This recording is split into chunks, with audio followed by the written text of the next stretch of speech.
कि हमारे जहाज़ की सेफ्टी वगैरह से मैनेजमेंट सिस्टम के अंदर रीसर्कुलेशन और ब्लेंडिंग प्रोसीजर वगैरह कैसे बताया गया है कि आपको रीसर्कुलेशन कैसे करनी है। ठीक है ना, कैमरा थोड़ा ऊपर कर लीजिए अभी अपना, और आप भी अपना कैमरा ऊपर कर लीजिए। देखिए हम लोगों को ये सब चीज़ें, बहुत सी चीज़ें हैं, ज़रूरी नहीं कि हमारे सेफ्टी मैनेजमेंट सिस्टम में हों, क्योंकि देखिए सेफ्टी मैनेजमेंट सिस्टम जो हमारे पास है, टैंकर मैनुअल अलग है, मगर उसके अंदर हमको ब्लेंडिंग का प्रोसीजर चाहिए। नॉर्मली हम लोग क्या करते हैं कि देखिए हम लोग जो है द कार्गो ऑफ, हमारे पास जो कार्गो कैरिड है वो किस किस्म का है, इंस्ट्रक्शन नॉर्मली हम लोगों को लोडिंग मास्टर देता है। अगर लोडिंग मास्टर नहीं हो तो आपको पता होना चाहिए कि डिकेंटिंग क्या होती है, ब्लेंडिंग क्या होती है, रिसर्कुलेशन क्या होती है।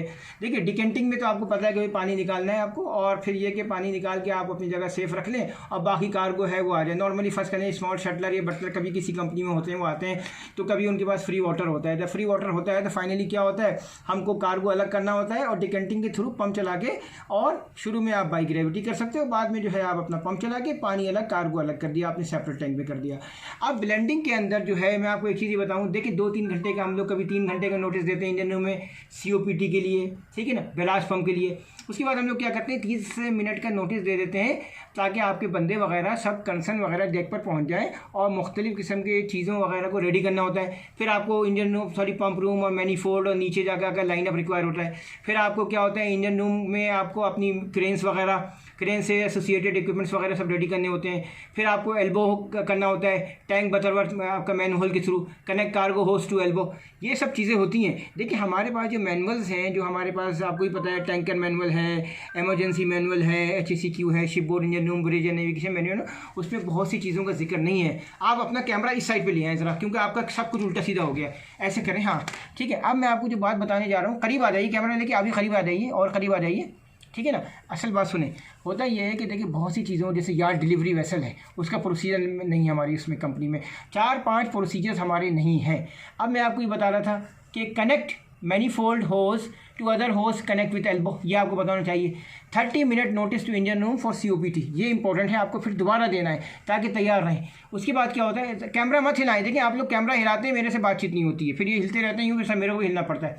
उसके बाद क्या होगा, start COPT at low discharge rate, ये इंपॉर्टेंट है।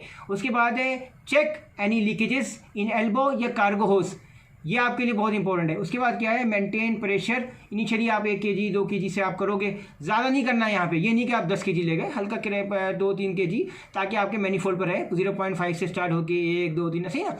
बिफोर कंप्लीशन आपको नोटिस देना होगा, 5 मिनट 10 मिनट का नोटिस देना होगा। उसके बाद क्या होगा, ड्रेन करना होता है, आपको अपनी टॉप लाइन्स वगैरह को ड्रेन करना होता है, और ये हमारे पास जो इंस्ट्रक्शंस हैं हमें पहले से लोडिंग मास्टर्स वगैरह की तरफ से मिले हुए होते हैं कि उसको फॉलो करना है। फिर disconnect the hoses and elbow, ये करना होता है। उसके बाद जो है हमको जो है आपके एलएजेस वगैरह, टेम्परेचर वगैरह नोट करने हैं, ठीक है ना। फिर हमारे एल्बो 2 सेपरेट होजेस वगैरह जो हमारे इस ऑपरेशन में 2 या 3 होजेस वगैरह इस्तेमाल होते हैं, एल्बोज वगैरह, उन सब पे हमें नज़र रखनी पड़ती है।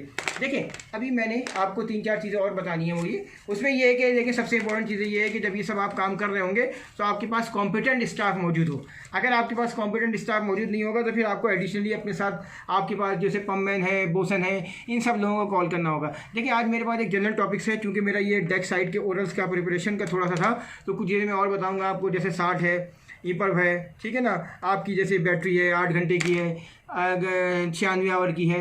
ईपर्व क्या होता है, देखिए EPIRB emergency position indicating radio beacon है, और अब जो है जीपर भी आ गया है जो कि बहुत सोफिस्टिकेटेड है और उसमें गलती की गुंजाइश कम है। अब GPS आ गया, DGPS आ गया, हमारे पास DGPS है। हमारे को जहाज़ों पे DGPS हमको अच्छा रेफरेंस देता है और ज़्यादा मोर एक्यूरेट पोजीशन देता है, मगर अब वही चीज़ अगर आप हवाई जहाज़ में चले जाओ, वहाँ पर डिफरेंट हो जाते हैं, वहाँ पर आपको GPS आपका एक्यूरेट पोजीशन देता है। इसी तरह से आप 60 पर आ जाओ। छोटे मोटे क्वेश्चन आंसर हमने आज इसलिए बनाए थे अपने जूनियर ऑफिसर के लिए ताकि मुश्किल हो। देखिए be capable operation by unskilled personal, एक दफ़ा आप उसको दिखा देंगे तो अनस्किल्ड पर्सन भी कर सकता है, ठीक है सब। करीब होता है एक्स बैंड रडार पे आपको ये नज़र आता है, आपको ये पता होगा 3 सेंटर एक्स बैंड रडार पे आपको नज़र आता है। फिर क्या होता है, be of highly visible yellow orange colour on all surfaces to acid detection. 60 जो है चूँकि आपका येलो, आपका ये ऑरेंज टाइप का कलर होता है, तो अगर फर्स्ट करने पानी में गिर गए तो आपको 60 नज़र आ जाएगा, आपको मुश्किल नहीं होगी। अच्छा अब मैं आपको बताता हूँ ईपर्व के बारे में। ईपर्व के बारे में अगर बताया था, ईपर्व के बारे में 4-5 बातें मैं आपको ऑलरेडी बता चुका हूँ। मार्पोल के बारे में आ जाए। क्योंकि आज हमारा जनरल नॉलेज का है, इसलिए हमने बोला था हर टॉपिक कवर करेंगे। एयर पोल्यूशन के बाद अब मजीद हो सकता है कि 3 कन्वेंशंस आ जाएँ, जैसे आपका बैलास्ट वाटर ऑर्गेनिज्म है, आपका एंटी फाउलिंग पेंट्स है, नॉइस फ्रॉम द वेसल्स हैं, इसके आने के चांसेस हैं। नॉक्स की फाइल और सॉक्स की फाइल इज़ वेरी इंपॉर्टेंट। कभी कभी ये जहाज़ों पर मिस होती है, आप अपने इमीडिएटली अपने टेक्निकल मैनेजर को एडवाइस करें कि ये फाइल इज़ वेरी इंपॉर्टेंट, क्योंकि अगर ये फाइल आपके पास नहीं होगी तो आपको बड़ी प्रॉब्लम होगी। और कभी कभी वेटिंग इंस्ट्रक्टर्स जो हैं वो हमेशा इसकी डिटेल्स मांगते हैं। ठीक है सब। अब मैं आपको बताता हूँ कि हमारे पास फीड वाटर, देखिए बॉयलर, अब चूँकि जनरल टॉपिक्स था, हमने बताया था what are the purpose of feed water treatment. देखिए prevention of scale information, prevention of corrosion in boiler and feed system. देखिए बॉयलर का फीड वाटर का जो पानी है वो मेंटेन होना बहुत ज़रूरी है। फर्स्ट करने आप डिस्चार्जिंग कर रहे हैं और आपका बॉयलर का फीड वाटर का पानी मेंटेन नहीं हो रहा है। देखिए होता क्या है, कम हो रहा है नहीं, जैसे ही आपने देखा उसका रिक्वायर्ड लेवल से पानी कम होना शुरू हो जाए, इमीडिएट आप अपने चीफ इंजीनियर को बुलाएं और चीफ ऑफिसर को बताएं, फ़ौरन अपना डिस्चार्ज ऑपरेशन आप बंद करें, क्योंकि इससे बॉयलर कोलैप्स हो सकता है और कोई फायर हो सकता है। यानी the purpose of feed water treatment is prevention of scale information, prevention of corrosion in the boiler and feed system, control of the sludge formation and prevention of carry over with the steam, and prevention of entry into boiler foreign materials such as oil, wash or oil oxides। देखिए ये एक incident हमारे जहाज़ पर हुआ था और उसमें क्या गलती हुई थी कि टेक्निकल मैनेजर ने कंटिन्यू बोला कि डिस्चार्जिंग कंटिन्यू करो और बॉयलर फीड वाटर का पानी बहुत ज़्यादा लो लेवल तक आ गया। अब जब बहुत ज़्यादा लो लेवल तक आ गया, चूँकि ये देखिए आज का हमारा डेक का टॉपिक है, मगर ये चूँकि डिस्चार्जिंग से रिलेटेड था, इसलिए मैंने फीड वाटर जानबूझ के डेक साइड पे क्वेश्चन डाला। अगर कभी आप ये देखें कि आईजी मेंटेन नहीं हो रहा है, खैर आईजी का मैं अभी बाद में आता हूँ। फीड वाटर पानी फ़ौरन डिस्चार्जिंग बंद करें, वरना धमाका होगा, बॉयलर कोलैप्स होगा। और ये प्रैक्टिकली मेरे सामने एक दफ़ा हुआ है। ठीक है ना, मैं ऐसे जूनियर था। नाउ अभी ये है कि टेक्निकल मैनेजर फंसा था, उसकी गलती थी। आईजी भी आप देखें इज़ नॉट गुड कि 2% और 1% पे आप ये 3% पे ले गए। नहीं, आपको जब बोला है चलो भाई ठीक है 8%, मगर आप अपना 5% मेंटेन रखो। ठीक है ना, क्योंकि बेसिकली आपको फ्यूल और एयर का जो है वो रेशियो मेंटेन करना है। कहीं भी आपको अगर डाउट हो 4% हो रहा है, आप इंजन रूम में कॉल करके बताओ सब कि भाई हमें ऑक्सीजन की क्वांटिटी सही करनी है, एयर की क्वांटिटी सही करनी है, फ्यूल को एडजस्ट करना है। ठीक है सब। अब देखिए MARPOL 73 IOPP OPIC oil pollution insurance certificate is very important. एक दो चीज़ें और मैं आपको बताऊँगा। देखिए SCBA FBA एंड काबा, इसमें क्या फ़र्क है। देखिए SCBA होता क्या है, कैमरा ऊपर कर लीजिए अपना। देखिए कितना टाइम हो गया सर आपका? 7:30। देखिए SCBA होता है सेल्फ कंटेन्ड ब्रीडिंग अपरेटिस। अच्छा FABA क्या होता है, फोर्स एयर ब्रीदिंग अपरेटिस। और काबा क्या होता है, कंप्रेस एयर ब्रीदिंग अपरेटिस। देखिए सब ये तीनों अलग तरह से होते हैं और इसकी डिटेल हम जो है बाद में करेंगे। अब जैसे SBT CBT आपका क्या हो गया, जैसे आपका डेडिकेटेड आपका क्लीन ब्लास्ट टैंक्स हो गया, SBT क्या हो गया आपका सेग्रीगेटेड ब्लास्ट टैंक्स हो गया। ये 2-4 चीज़ें आपको पता होनी चाहिए ताकि आप जो है इसमें बाद में मुश्किल नहीं करें, क्योंकि अगर आप मिस्टेक करेंगे तो आपको एज ए सीनियर फिर आपको जब ओरल वगैरह होगा तो आप फंस जाएंगे। आपको हाई लेवल्स के इन दोनों अलार्म्स के बारे में डिटेल से पता होना चाहिए। मैनेजमेंट में अपने मैनुअल्स को शुरू में पढ़ लिया करें, क्योंकि देखिए इनिशियली स्टेज में जैसे ही आप अपने मैनुअल्स पढ़ेंगे आपको डिस्क्रिप्शन होती है। डिस्क्रिप्शन में आपकी जॉब की ड्यूटीज़ असाइन की जाती हैं कि भाई आप ऐसे कप्तान हैं या चीफ इंजीनियर हैं, आपकी क्या ड्यूटीज़ हैं। ठीक है ना। अब आप ड्यूटी ऑफिसर में आए। अब चूँकि मैं जनरल क्वेश्चन कर रहा हूँ इसलिए थोड़ा सा बता रहा हूँ। ब्रिज एंड नेविगेशन के पार्ट को डिटेल में पढ़िएगा। ब्रिज एंड नेविगेशन के पार्ट में अगर आपने कुछ भी मिस्टेक कर दी तो कप्तान को बहुत बुरा लगेगा, हो सकता है फिर वो आपको साइन ऑफ करा दे, क्योंकि ब्रिज पे कोई गलती की गुंजाइश नहीं होती है। आप बेशक सेकंड ऑफिसर का होल्डर पास करके आए हैं, मगर ब्रिज पे बनवास सिस्टम, VDR, ये वो छोटी छोटी इक्विपमेंट्स में घुसे और रोजाना एज ए थर्ड ऑफिसर आप ज्वाइन करेंगे तो सेकंड ऑफिसर से आप छोटी छोटी चीज़ें पूछते रहें, ताकि कल आप जब सेकंड ऑफिसर बने तो आपको एग्जिस्ट वगैरह इन सब चीज़ों के बारे में मालूम हो। आपकी जब राउंड्स होंगे इंजन रूम के, फायर एक्सटिंग्विशर्स, आपके पास जो है EBDs वगैरह कहाँ का रखना है, ये सब चीज़ों के आपके बारे में पढ़ो। Tanker manual very important. As a cargo operation जब आप चीफ ऑफिसर के साथ CCR में होंगे तो आप अपने टैंकर मैनुअल्स को अपने ऑफ टाइम में पढ़ें और जो डाउट हो अपने चीफ ऑफिसर से या कप्तान से क्लियर करें। इमरजेंसी प्रोसीजर देखिए ये वेरी इंपॉर्टेंट। थर्ड ऑफिसर में जब आप जाएंगे आपको सब चेकलिस्टें भरनी आनी चाहिए कि कौन सी इमरजेंसी होगी तो कैसे डील करेंगे। तो आपके पास जहाज़ पर एक चेकलिस्ट होती है, उसको बोलते हैं इमरजेंसी मैनुअल की चेकलिस्ट। इमरजेंसी मैनुअल चेकलिस्ट के अंदर आपकी सारी इमरजेंसीज डिटेल्स के साथ होती हैं, वो आपको कैसे मेंटेन करनी है वो आप अच्छी तरह से पढ़ के रखें कि fire in the boiler, fire in the engine room, fire in the deck कैसे मेंटेन करना है, क्या करना है। ठीक है सब।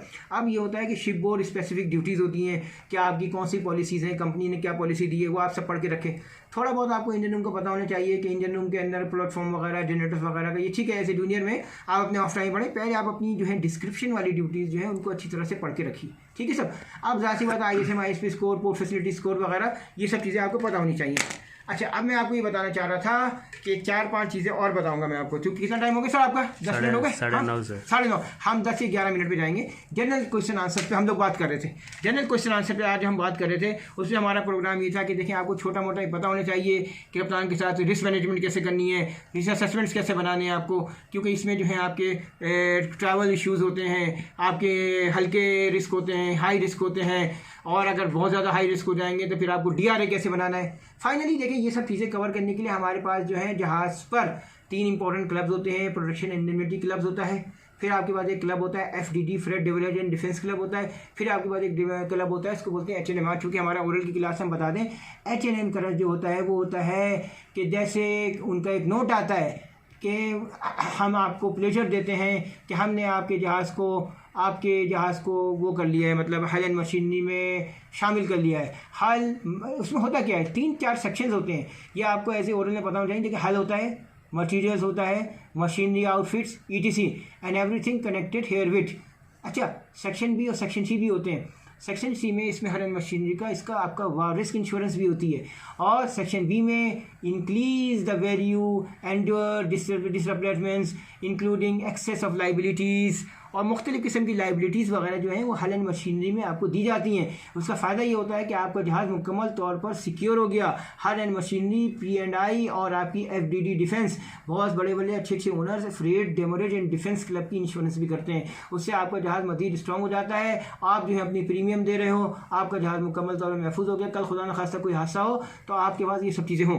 आज चूँकि हमारा जनरल टॉपिक था कि डेक साइड और इंजन साइड का भी मैं बाद में करूँगा, कि जनरल ओनर्स वगैरह का मैं बताऊँगा, फिर इन जिसके बाद में अपना अगला टॉपिक करूँगा जिसमें मैं इंजन रूम के बारे में थोड़ा बेसिक्स बताऊँगा। Thank you sir.